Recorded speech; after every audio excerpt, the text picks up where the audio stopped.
Alhamdulillah wassalatu wassalamu ala Rasulillah.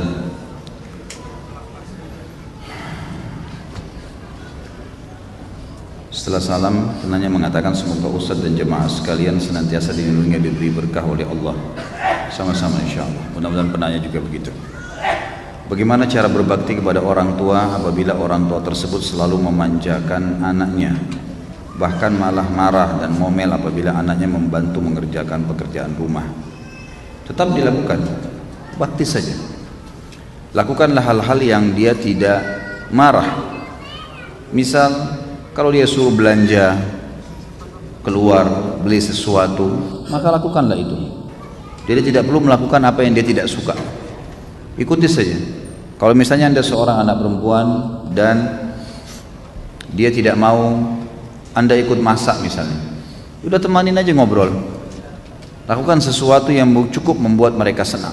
Gak ada masalah. Karena selama hal itu tidak diharamkan dalam agama, maka harus tetap diikuti. Di sini dikatakan apakah anak itu tergolong durhaka apabila menolak fasilitas memanjakan dari orang tua tersebut, sebab orang tua tersebut terlihat bahagia apabila telah memanjakan anaknya. Justru malah mengikuti apa yang dia inginkan itu berpahala karena menyenangkan hatinya.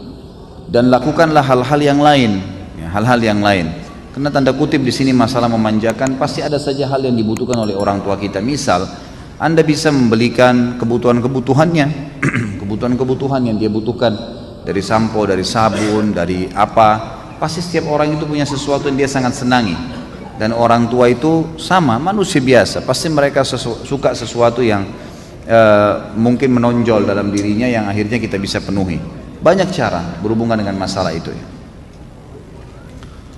Bagaimana kedudukan ayah tiri terhadap ayah kandung dalam hal bakti kepada orang tua atau ibu kandung dan ibu tiri? Tentu ibu kandung yang dimaksud di sini ya. Ibu kandung dan ayah kandung yang diprioritaskan. Kalau masalah ibu tiri atau ayah tiri itu masuk dalam umumnya orang yang punya hubungan kerabat karena menikah dengan orang tua kita. Atau kita berbakti kepada mereka, berbuat baik karena memang mereka adalah pasangan orang tua kita. Itu boleh-boleh saja, tapi tidak bisa disamakan antara kedudukan kandung sama tiri. Nggak bisa sama sekali, nggak mungkin ketemu gitu ya. Tentu yang dimaksud dalam dalil-dalil tadi itu lebih banyak kepada ya orang tua kandung. Apakah ada dalil menunjukkan kedudukan mertua dibandingkan kedua orang tua? Apa tips memberikan bakti kepada orang tua dan mertua? Sama saja ya. Tetap orang tua diprioritaskan. Mertua itu umum, kerabat. Kita berbuat baik karena punya hubungan kerabat dengan pasangan hidup kita. Jadi berbeda, tidak seperti kedudukan kedua orang tua. Jadi kalau mertua meminta sesuatu misalnya dan kita memang merasa ada sesuatu yang mendesak yang lain, kita masih bisa minta maaf, nggak ada masalah, nggak berdosa itu. Sama dengan umumnya kerabat kita. Tapi kalau orang tua nggak bisa nolak jadi dosa, nggak bisa. Karena berbakti pada mereka adalah sebuah kewajiban dan ini tidak berlaku pada mertua. Jadi kita tetap berbuat baik pada mertua kita, sebagaimana posisi dia sebagai orang tua pasangan kita, tapi dia tidak sama sekali mencapai derajat kedua orang tua. Juga saya ingin ditiberatkan di sini teman-teman sekalian, bagi laki-laki kewajiban bakti dengan orang tua nomor 1 sampai dia meninggal dan orang tuanya juga meninggal. Gitu kan? Artinya kalau orang tuanya meninggal lebih dulu tetap dia wajib bakti. Kalaupun ya orang tuanya masih hidup tetap dia harus lakukan sampai dia meninggal ya, sampai dianya meninggal dia lakukan kebaktian-kebaktian.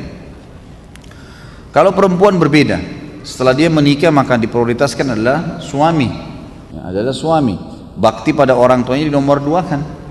Memang sudah begitu hukum syar'inya.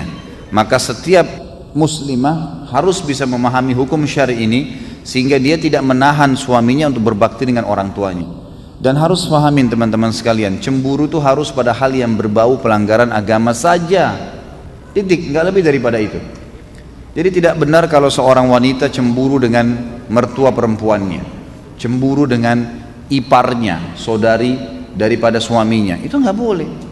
Pada tantenya suaminya, ya itu bukan tempatnya untuk cemburu di situ. Atau kadang-kadang yang cemburu dengan anaknya sendiri, ini nggak boleh. Jadi dia harus prioritaskan, ya, dia harus bagaimana mendukung agar suaminya tetap berbakti pada orang tuanya. Begitu pula dengan suami, kata para ulama, mestinya dia bisa memberikan peluang kepada istrinya untuk tetap berbakti walaupun dia boleh memprioritaskan dirinya.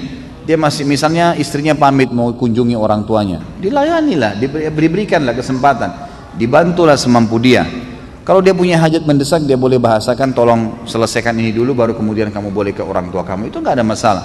Tapi harus difahamin poin di sini yang sering terjadi adalah istri menjadi penyebab suaminya tidak berbakti pada orang tuanya. Bahkan ada yang tidak pernah lagi ya mengunjungi orang tuanya hanya karena istrinya selalu mendesak dia, mengatakan tidak ada waktu buat saya saja, apalagi harus ke ibumu, apalagi harus ke ayahmu dan seterusnya. Ini tidak boleh. Atau merasa cemberut, tidak senang kalau mertuanya datang. Bagaimana Ustaz? Kalau mertua saya cerewet, ya itu resiko. Kan itu resiko hidup. Kan itu. Layani, sabar. Dia rewel, dia bicara, ya sudah. Yang benar kita sampaikan, maaf tapi seperti ini. Ya, kita jelasin apa adanya dan sabar. Ada orang dicoba di mertuanya, ada orang dicoba di orang tuanya, ada orang dicoba di saudaranya, ada orang dicoba di anaknya, ada yang dicoba di pasangan hidupnya. Dia bersabar, ya, dia bersabar lalui itu. Allah SWT menilai semua dengan pahala insya Allah. Bagaimana sikap terhadap mertua yang ikut tinggal bersama saya? Apakah saya harus apakah sama haknya dengan orang tua? Ini semua sudah saya jawab tadi, jadi tidak sama ya. Kalau masalah mertua Anda tinggal boleh, silahkan, sangat positif saja. Itu termasuk perbuatan yang baik sekali. Jadi apalagi pada saat mertua kita tidak mampu, maka bagus sekali. Biarkan tinggal nama kita di bawah naungan kita, malah bagus, kita bersedekah gitu kan. Mungkin pada saat safar, kalau laki-laki ini yang bertanya misalnya, maka pada saat safar istrinya ada yang temani mahramnya, sangat baik, nggak ada masalah. Tapi bukan kedudukannya seperti orang tua, nggak mungkin. Saya bilang tadi, kalau ada sesuatu yang mertua kita inginkan dan kita memiliki pekerjaan yang mendesak, kita boleh mendahulukan hak kita, boleh, tidak berdosa itu. Tapi kalau orang tua nggak boleh, nggak bisa. Harus didahulukan orang tua kita dari diri kita sendiri, karena memang perintah Allah untuk berbakti di situ. Apa hukumnya dan bagaimana menghapus dosa menggugurkan kandungan umur 1 bulan dan mengubur hasil pengguguran hasil berzina di depan teras rumah orang tua? Ini nggak ada hubungannya sama orang tua sebenarnya ya, tapi ditarik supaya ada hubungannya dengan bahasan. Apa hukumnya dan bagaimana menghapus dosa menggugurkan kandungan umur 1 bulan? Taubat nasuha, dosa besar, nggak boleh semestinya gitu kan. Dan mengubur hasil pengguguran hasil berzina di depan teras rumah orang tuanya. Ya kalau masalah kubur di depan teras itu nggak ada masalah, itu hukum syar'inya di tanah manapun boleh mengubur, kecuali dalam masjid yang tidak boleh gitu kan. Jadi nggak ada masalah soal itu. Tapi di sini masalah menggugurkannya dia harus bertaubat kepada Allah, tidak boleh menggugurkan tanpa ada udzur syar'i. Itu pun ulama memberikan batasan, kalau di bawah 4 bulan dia menggugurkan dan ada udzur syar'i, ada udzur syar'inya. Misal memang perempuan ini kalau hamil lagi dia bisa berbahaya bagi kesehatan, memang sudah terbukti secara medis, itu lain. Tapi kalau sudah 4 bulan walaupun berbahaya nggak boleh digugurin, sudah ada ruhnya nggak boleh, udah terima konsekuensinya. Banyak orang divonis mati ternyata tidak mati, dia melahirkan sehat, anaknya lahir sehat, tidak ada masalah, ajal belum datang. Orang beriman tahu masalah itu.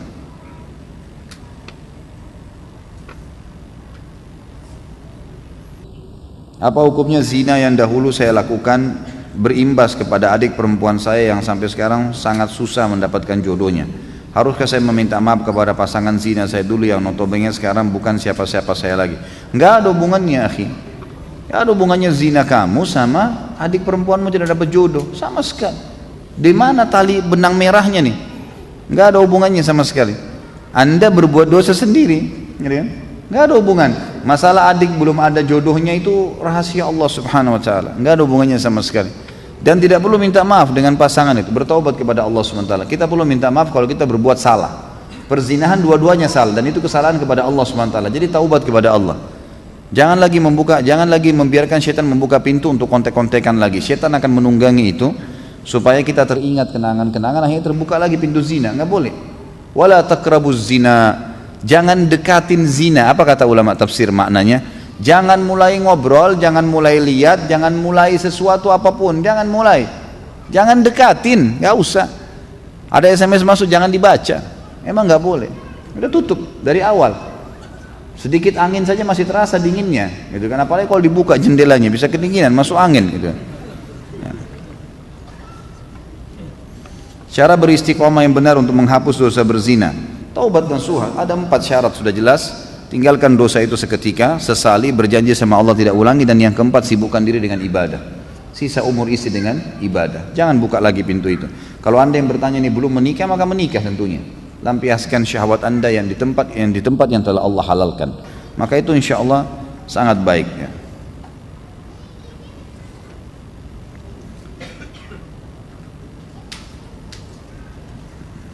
Yang tidak sesuai dengan tema saya tunda dulu ya.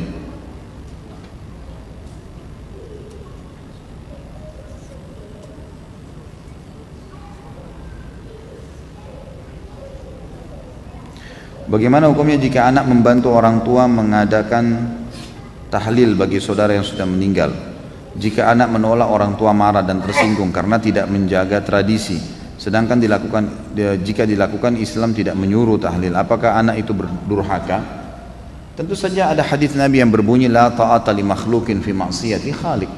Tidak ada ketaatan pada orang tua, pada siapapun, pada makhluk, pada hal yang berbau maksiat pada sang pencipta. Itu hadis Nabi SAW. Jadi kalau orang tua kita menyuruh sesuatu yang melanggar agama, tidak boleh kita patuhi. Itu tidak durhaka namanya. Jadi kan perempuan disuruh buka jilbabnya atau dilarang sholat, ya, atau melakukan perbuatan-perbuatan bid'ah yang Nabi tidak contohkan, maka itu hak kita untuk menolak. Karena itu haknya Allah Subhanahu wa taala. Allahu a'lam. Yang saya tahu itu tidak, dia jangan juga teriak-teriak, marah-marah, enggak. Sampaikan apa adanya. Suruh saya apa saja ayah, suruh apa saja ibu. Yang penting agama tidak larang atau Rasulullah perintahkan, saya akan lakukan. Apa saja, silakan suruh. Ya, kalau mereka tersinggung, cari ridhonya, memberikan hadiah, minta maaf, nggak apa-apa, gitu kan. Tapi jangan lakukan. Ya, jangan dilakukan. Kalau anda sudah tahu itu tidak pernah ada contoh dari Nabi SAW, saya sarankan jangan dilakukan. Ya.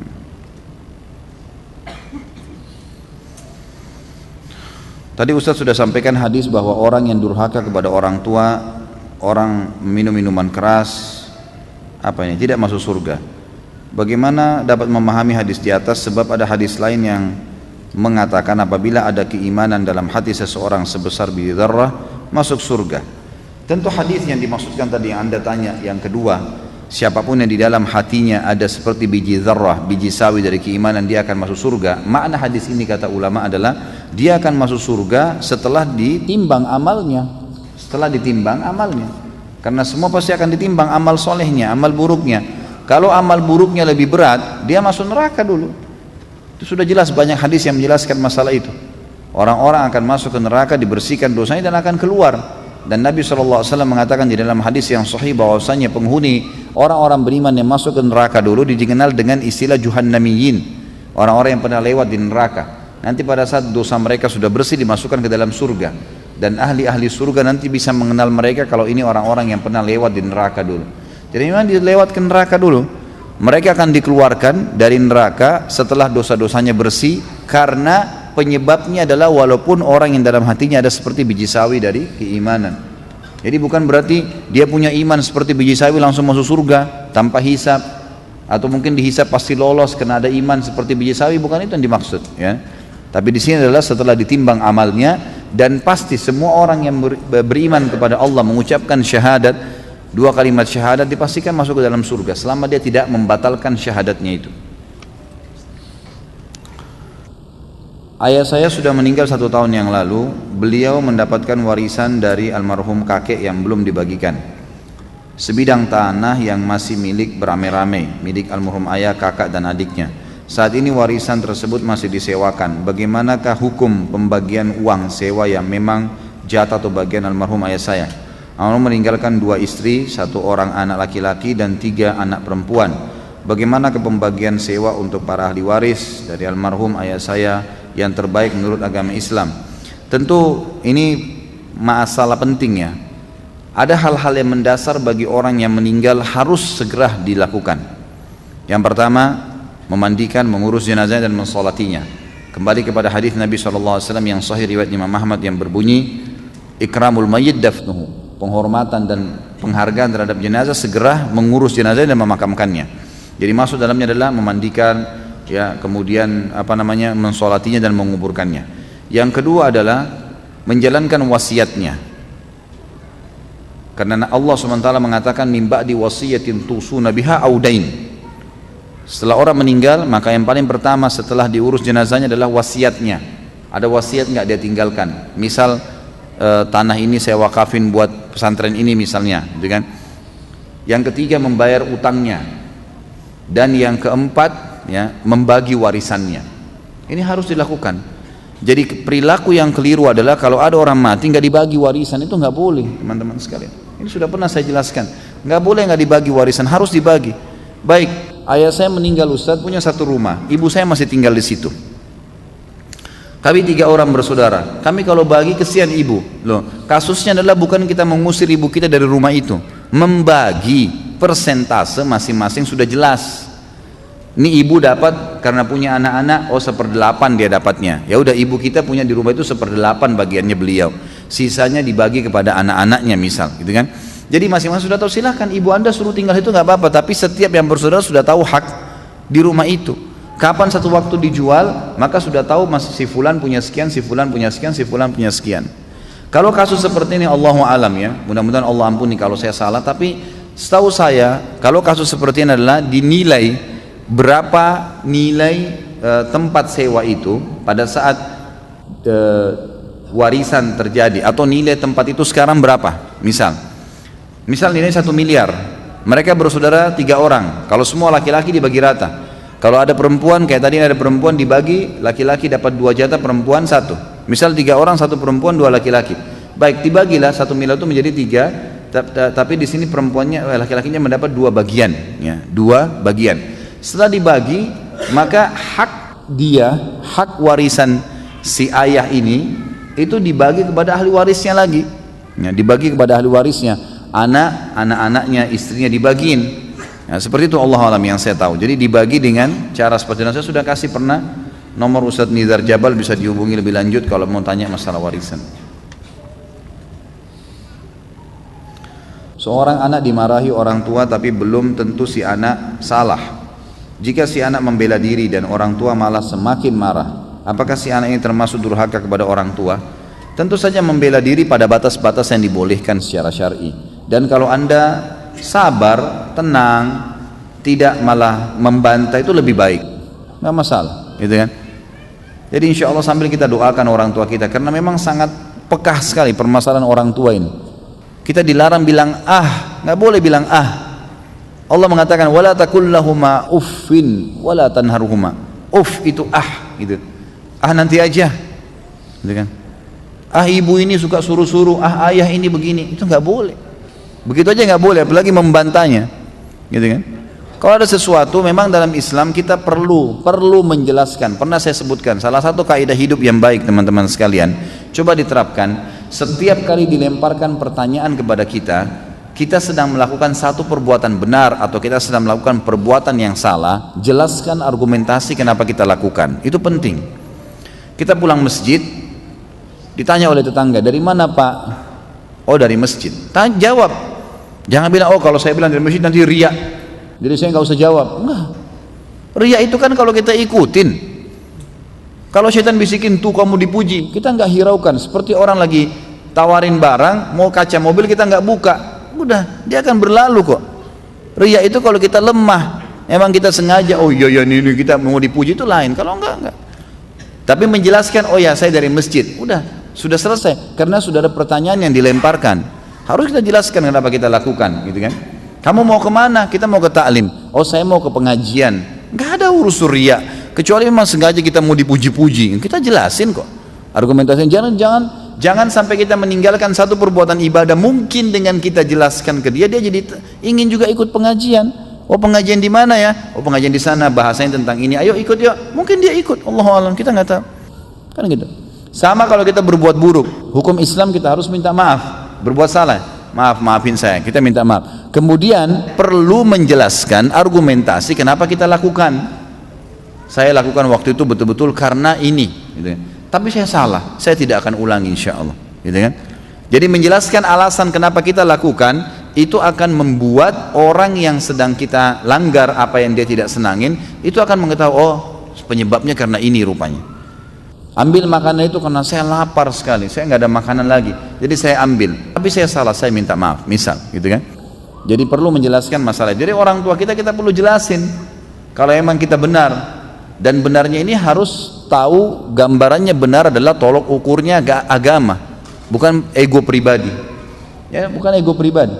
Kalau hanya sekitar urusan duniawi, misal orang tua kita mau kita masuk ke kedokteran, kita maunya jurusan lain, ya udah ikutilah orang tua, itu nggak masalah. Niat bakti sekalian, insya Allah diberkahi itu sama Allah. Ini urusan dunia. Kalau karena ini misalnya anda dimarahi karena tidak mau ikut sama orang tua, ya anda salah lah, durhaka sama orang tua. Kenapa harus tidak diikutin? Ya, kecuali kita mau sholat berjamaah di masjid nih, jelas wajib azan, ditahan sama orang tua, nggak usah sholat di rumah aja, nggak boleh. Ini ayah, ini ibu, Allah yang perintahin, maaf, habis sholat saya kerjakan apa saja yang diminta, nggak apa-apa. Kalau haknya Allah didahulukan, gitu kan?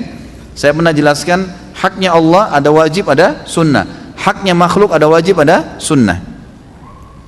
Haknya Allah wajib, misal sholat 5 waktu. Kalau ketemu antara hak wajibnya Allah dengan hak wajibnya makhluk, hak wajib makhluk adalah hak wajib makhluk adalah bakti dengan orang tua misalnya, gitu kan? Suami minta tolong dari istrinya, hak wajib makhluk, tapi bertemu dengan hak wajibnya Allah, didahulukan haknya Allah. Sholat dulu baru layani mereka. Tapi kalau ketemu antara hak sunnahnya Allah dengan hak wajibnya makhluk, didahulukan hak wajibnya makhluk. Kita lagi sholat sunnah, lalu orang tua kita atau suami ngajak berhubungan biologis, ya batal puasa sunnahnya. Kita lagi sholat sunnah, dipanggil orang tua, nak, batalin sholat sunnahnya. Jawab dulu panggilan mereka, karena wajib. Haknya Allah sunnah ketemu dengan hak wajibnya makhluk. Kalau ketemu antara hak sunnahnya Allah dengan hak sunnahnya makhluk, haknya Allah didahulukan, gitu kan? Jadi perlu difahamin kaidah-kaidah seperti itu.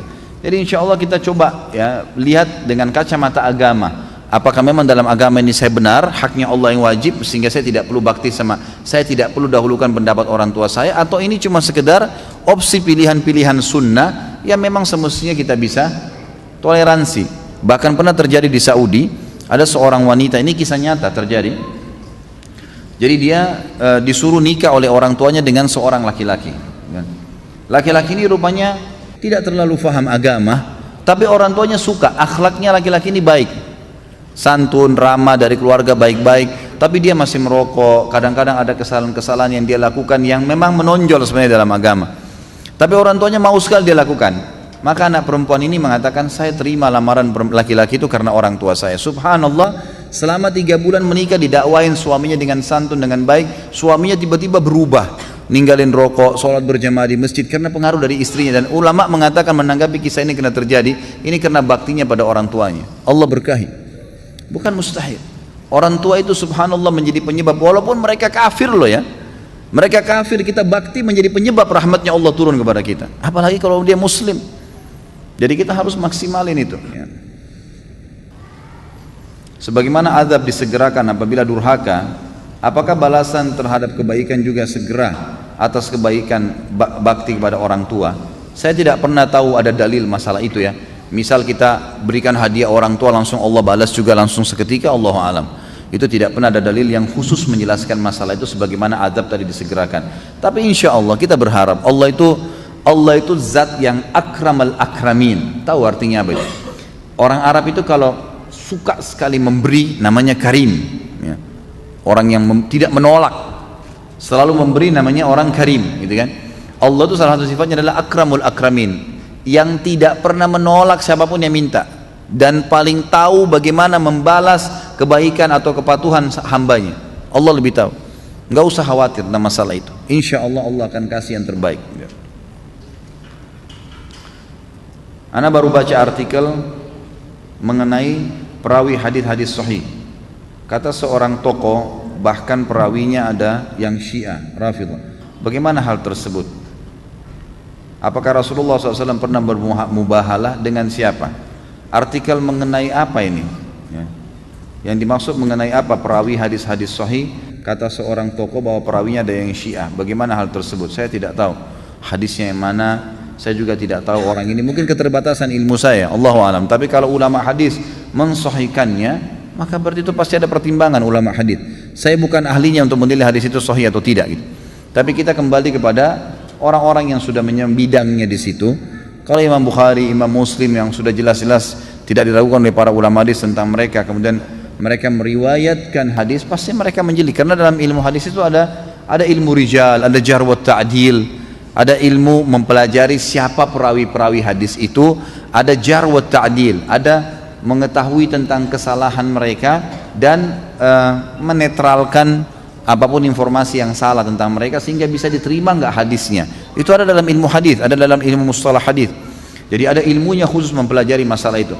Saya yakin tidak mungkin para ulama hadis mensahihkannya tanpa punya pertimbangan, gitu kan? Pasti ada sesuatu. Kalau mungkin ada perawi hadis pun benar yang disahihkan karena dia adalah Syiah, mungkin ini cuma simpatisan. Mungkin ini orang yang simpatisan, mungkin orang yang cuma sekedar menyampaikan sesuatu. Karena kadang-kadang subhanallah banyak orang salah paham nih. Kita ucapin satu kalimat, dinilai dengan dia 10 bahasan. Bisa dari satu statement saya misalnya, bisa ada teman-teman yang mendengarnya mempunyai persepsi 10 masalah di situ. Padahal sebenarnya cuma satu tujuannya. Itu bisa terjadi, manusia bisa menjabarkan seperti itu. Allahu a'lam ya, seperti itu. Kalau apakah pernah Nabi SAW bermubahala? Nabi SAW dalam riwayat pernah dikatakan kedatangan orang-orang Nasrani dari Najran.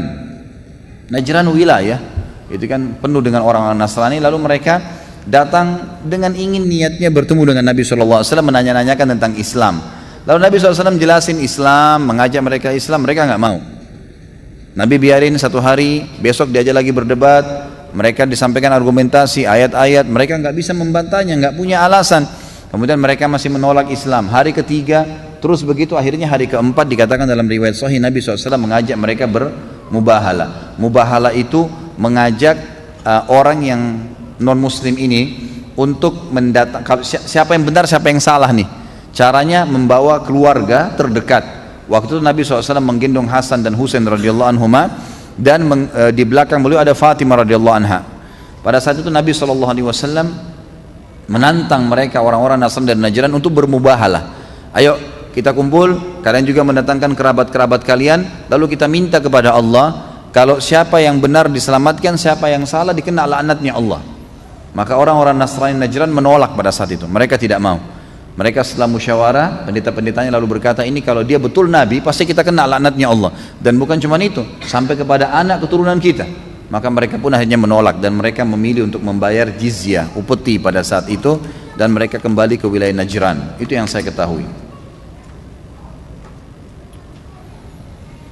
Saya mau tanya Ustadz, saya mantan pecandu narkoba. Dulu saya sudah mencoba berbagai cara, tapi selalu gagal. Sekarang saya sudah sembuh 2 tahun tidak menggunakan narkoba. Saya sedang melakukan sebuah terapi narkoba, dan di dunia kata dokter hanya terapi ini yang bisa berhasil. Alhamdulillah saya sekarang bisa beribadah, bersosial, kerja dan lain-lain sejak terapi ini. Tapi masalahnya terapi itu adalah substitusi atau pengganti dengan narkoba. Jadi di dalamnya masih ada unsur narkobanya, tapi tidak banyak. Apa hukumnya Ustaz? Terus ibadah yang saya lakukan selama ini bagaimana? Mohon petunjuknya Ustaz. Karena dari pengalaman teman-teman saya yang lepas terapi, tapi belum kelar, belum selesai, kebanyakan jatuh lagi ke narkoba. Saya takut untuk lepas sebelum terapinya selesai, karena semua diawasi oleh dokter, karena kita kelar terapinya. Terima kasih. Saya kembalikan kepada hadis Nabi, saudaraku.